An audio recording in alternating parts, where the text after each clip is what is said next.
হাদিসটা খুব ভালো করে শোনেন। রাসূলুল্লাহ সাল্লাল্লাহু আলাইহি ওয়াসাল্লাম বলেছেন, যখন আমার উম্মত এই 15টা পাপে লিপ্ত হবে, এই 15টা পাপে লিপ্ত হবে, তখন তাদের উপর আল্লাহর পক্ষ থেকে আযাব এবং গজব আসতে শুরু করবে। হাদিস আসলে অনেক আছে, কিন্তু সবগুলো বলার সময় থাকবে না, আমি মূল কয়েকটা বলছি, এগুলোর মধ্যে সব পড়ে যাবে ইনশাআল্লাহ। যখন আমার উম্মত এই 15টা কাজ করবে, তখন তাদের উপর আল্লাহর পক্ষ থেকে আযাব এবং গজব অবধারিত আসবে। এক নাম্বার পাপ যখন এই উম্মতের মানুষ করবে, যখন তারা গনিমতের মালকে ব্যক্তিগত সম্পদ মনে করবে। গনিমতের মাল বোঝেন? রাষ্ট্রীয় সম্পদ, পাবলিক প্রপার্টি, এটাকে যখন মানুষ ব্যক্তিগত সম্পদ মনে করে ব্যবহার করা শুরু করবে। এটা কি মিল পাওয়া যায়? আচ্ছা।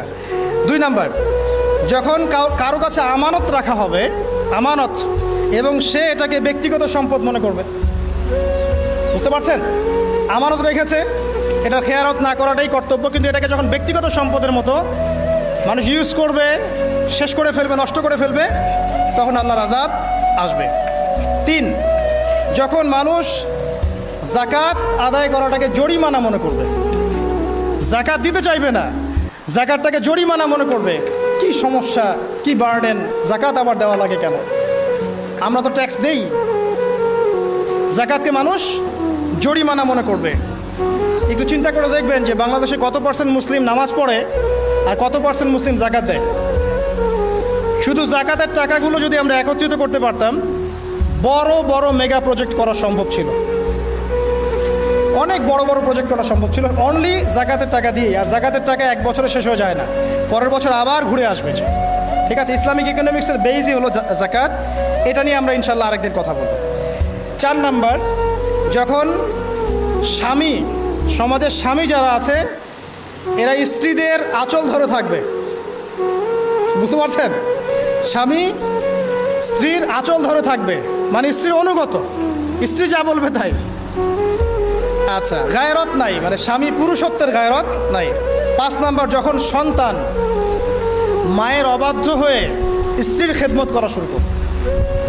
যখন সন্তান মাকে দেখবে না, স্ত্রীকে দেখবে। পাচ্ছেন মিল সমাজে?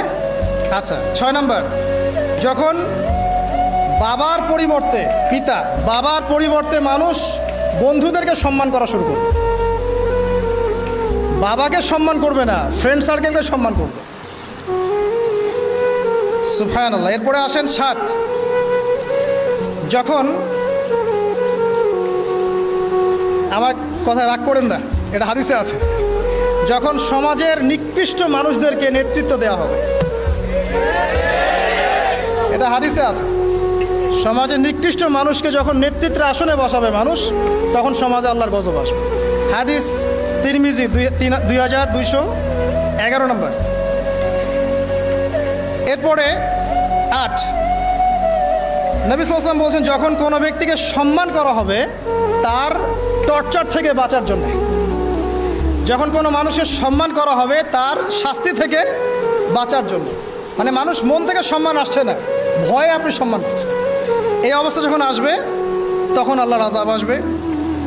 তারপরে 9, যখন মসজিদের মধ্যে, দেখবেন অনেক মসজিদ আছে বাংলাদেশে, মসজিদের মধ্যে হট্টগোল বেড়ে যাবে, মসজিদের মধ্যে হট্টগোল বেড়ে যাবে, আর মসজিদগুলো হবে চাকচিক্যময়, হেদায়েত উঠে যাবে। মসজিদ হবে চকচকা, তাজমহলের মতো এক একটা, কিন্তু হেদায়েত উঠে যাবে, মসজিদে হট্টগোল বেড়ে যাবে।